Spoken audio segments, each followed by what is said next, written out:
2026년 7월 2일 새벽 1시 멜론 실시간 차트 1위. 곡 이름은 러브 어택. 부른 그룹은 리센느. 근데 발매일을 확인하면 다들 한 번 놀랍니다.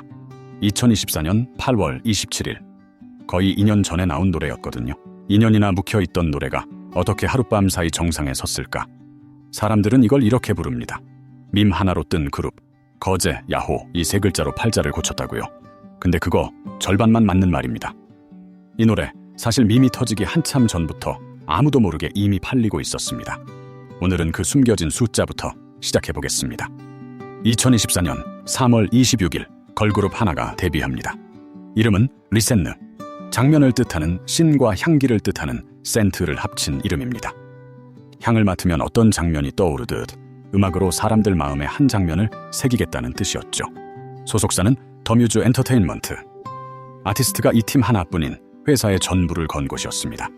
대표와 프로듀싱진은 전부 미국 버클리 음대 출신. 다른 가수들 곡 작업에도 참여했던 실력만큼은 확실한 사람들이었습니다. 그렇게 뽑은 5명, 원희, 미나미, 리브, 메이, 제나. 데뷔 당시 평균 나이만 16세. 17도 안 된 나이에 회사의 면군을 짊어지고 시작한 겁니다. 리더 원희는 경남 거제 출신. 나중에 이 거제라는 두 글자가 이 그룹의 운명을 통째로 바꾸는 단어가 됩니다. 제나는 본명 김가영, 경북 경주 출신으로 사실상 메인 댄서. 리브는 165cm로 멤버 중 키가 가장 크고 사실상 메인 보컬급 실력을 갖췄다는 평을 받았습니다. 리브와 메이는 데뷔 전까지 외부에 얼굴 한 번 비친 적이 없었는데 데뷔하자마자 비주얼로 호평부터 받았습니다. 그런데 이 5명 시작부터 완전히 조용하진 않았습니다. 데뷔 앨범 초동 판매량 34,125장. 역대 걸그룹 데뷔 초동 순위로 10위. 아무도 몰랐던 무명 그룹이라고 하기엔 이미 사줄 사람은 꽤 있었다는 뜻입니다. 근데 딱 거기까지였습니다. 음악 좋다, 비주얼 좋다. 업계에는 그런 평이 분명 있었어요. 근데 대중은 몰랐습니다. 6월에 낸 카운팅 스타도 8월에 낸 타이틀곡 러브 어택도 조용히 묻힙니다. 한 웹 예능에 나갔을 땐 코미디언들이 곡 제목을 듣고 이렇게 놀렸습니다. 러브 어택이 아니라 하트 어택 아니야? 그룹 이름도 노래 제목도 아무도 제대로 기억 못하던 시절이었습니다. 멤버 메이가 그때 이런 공약을 걸었습니다. 멜론 차트 톱 100 안에 들면 서울에서 거제까지 뛰어가겠다. 미나미는 고향 치바까지 헤엄쳐 가겠다. 웃자고 한 말 같지만 뒤집어 보면 슬픈 말이기도 했습니다. 톱 100에 드는 것조차 자기들한텐 거의 불가능한 일이라는 뜻이었으니까요. 그런데 이 5명 주저앉지 않았습니다. 유튜브 라이브를 켜고 또 켰습니다. 한 번은 밤 10시 반부터 다음 날 새벽 4시까지 5시간 넘게. 또 한 번은 7시간 16분. 팬 한 명이 소중하니까 밤을 새워서라도 얘기하고 또 얘기한 겁니다. 2025년 봄 그 노력이 처음으로 작은 보답을 받습니다. 러브 어택이 입소문을 타고 멜론 일간 차트 65위까지 오른 겁니다. 반짝 그리고 다시 잠잠. 하지만 리센느에겐 확신이 하나 생겼습니다. 우리 노래 완전히 죽은 건 아니구나. 멤버들이 그때 이렇게 말했습니다. 많은 분들이 노래를 아껴주신 것만으로도 큰 힘이 됐다. 그 경험이 활동을 계속할 수 있는 확신이 됐다. 대단한 성공이 아니었습니다. 그냥 몇 명이 노래를 더 들어준 것뿐이었습니다. 근데 그게 포기하지 않을 이유로는 충분했습니다. 그 뒤로도 앨범은 꾸준히 나왔습니다. 2월 미니 2집, 6월 신곡, 9월 신곡. 대중적인 한 방은 여전히 없었습니다. 하지만 그 한 방은 전혀 예상 못한 곳에서 터집니다. 그리고 리더 원희가 개인 유튜브 채널을 엽니다. 안녕하세요, 원희입니다. 잘 부탁드립니다.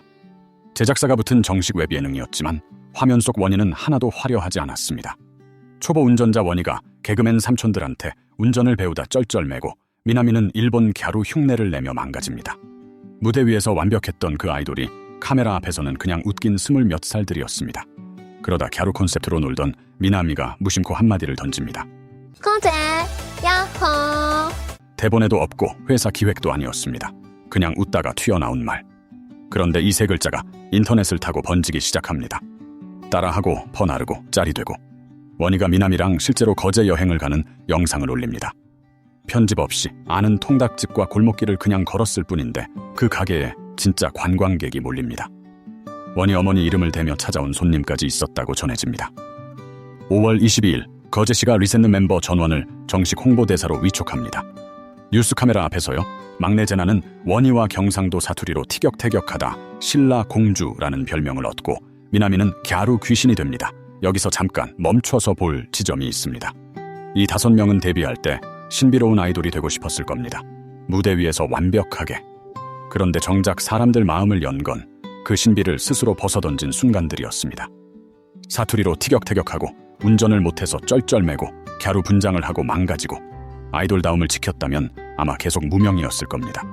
아이돌다움을 버려야 그제야 사람들이 봐준 거죠. 둘 다 뭔가는 내줘야 하는 선택이었습니다. 그리고 남은 2 멤버 리브와 메이. 이상하게도 이 둘은 한동안 개인 채널에 나오지 않았습니다. 그래서 팬들은 오히려 더 궁금해했습니다. 2026년 6월 중순 드디어 2 사람이 함께 채널에 등장합니다. 리브가 무리수 개그를 던지다 발가락 개인기까지 보여주고 메이는 능청스럽게 장난을 받아칩니다. 저희도 리센느입니다. 이 영상 공개 사흘 만에 조회수 446만을 넘깁니다. 5명 전원이 이제 각자의 캐릭터로 완성된 겁니다. 미모로 이 팀을 처음 알게 된 사람들이 그제야 물어보기 시작합니다. 얘네 노래는 뭐지? 그렇게 다시 발견된 곡이 바로 2024년의 그 러브 어택이었습니다. 6월 멜론 일간 차트 98위로 슬그머니 재진입. 그리고 입소문을 타고 순위가 무서운 기세로 올라갑니다. 7월 2일 자정을 넘긴 시각. 숙소 어딘가에서 누군가의 휴대폰이 먼저 울립니다. 화면을 켠 손이 잠깐 멈춥니다. 실시간 차트 1위. 다시 눈을 비비고 봅니다. 여전히 1위. 말이 안 나옵니다. 그냥 화면만 붙잡고 숫자가 사라지지 않는지 몇 번을 다시 확인합니다. 정적 2년 전에 나온 곡이 딱 2년 만에 정상까지 기어오른 겁니다. 실시간 차트 1위, 톱 100 3위. 여기서 그 슬펐던 공약이 다시 소환됩니다. 톱 100에 들면 거제까지 뛰고 치박까지 헤엄치겠다던 메이의 그 말. 불가능하다고 여겼던 톱 100이 아니라 1위를 찍어버렸으니 이제 팬들은 메이가 저 공약을 대체 어떻게 지킬지로 난리입니다.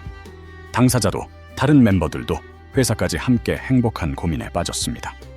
같은 해 12월 3번째 미니 앨범 립밤이 나옵니다. 초동 판매량 10만 4,406장. 데뷔 이후 자체 최고 기록. 다시 한번 확인해 볼까요? 이 숫자들 밈이 다 터지고 난 뒤에 갑자기 생긴 게 아닙니다. 3만 4,125장도 10만 4,406장도 5시간짜리 라이브도 7시간 16분짜리 라이브도 전부 거제, 야호 이전부터 조용히 쌓이고 있던 것들이었습니다. 정적 밈은 스위치였을 뿐입니다. 불은 이미 오래전부터 타고 있었습니다. 6월 20일엔 JTBC 아는 형님 출연이 방송을 탑니다. 지상파급 예능 무대에 중소기획사 걸그룹이 나란히 앉아있는 장면. 2년 전이었다면 상상도 못했을 그림이었습니다. 한 평론가는 이렇게 표현했습니다. 리센느가 쓰는 이야기는 이제 막 도입부가 시작됐을 뿐이라고요. 다음 달 리센느는 데뷔 후 첫 리메이크 싱글을 준비하고 있습니다. 이 유쾌한 화제를 음악으로 다시 한번 증명해야 하는 시기입니다. 예전에 한 웹 예능에서 코미디언들이 이렇게 놀렸었죠. 러브 어택이 아니라 하트 어택 아니야? 지금 이 농담을 들으면 아무도 웃지 않습니다. 왜냐면 그 노래가 정말로 이 나라의 심장을 쳤으니까요. 이런 이야기 뒤에 숨은 진짜 사연을 계속 찾고 싶으시다면 구독과 팔로우로 함께 해주세요. 2026년 7월 2일 새벽 1시 멜론 실시간 차트 1위. 그 자리에 오르기까지 걸린 시간은 하룻밤이 아니라 2년이었습니다. 다만 그 2년 동안 아무도 보고 있지 않았을 뿐입니다.